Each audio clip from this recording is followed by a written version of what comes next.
Are you in Little Rock or surrounding areas and you have been thinking about learning how to weld, but you can't find a program that's affordable and reasonable for the location that you are in?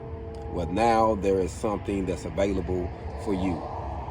Goodwill Industries in Little Rock, Arkansas, off of Hamilton Road.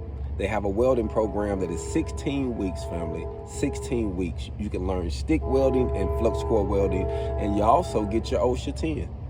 Most programs don't offer that. And they also give you your PPE. They get you your welding hood and things to get you started.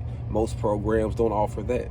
And they also have a second chance program. So say if you just getting out of prison or you got a felony and you're trying to clean things up, it's an opportunity there for you. And you know what else you get on top of all of that? You get me, family. I'm the new welding instructor, family. My name is Joe Brown, AKA Black Phoenix.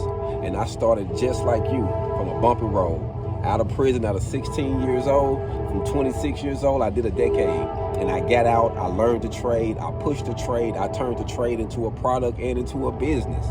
Now I'm teaching and I'm helping change lives like yours. So if you're in the area or you know somebody that's coming to the area, tell them about Goodwill Industries. Let them know that Joe Brown's there teaching, and I'm gonna help you get your education to the next level. Hold on.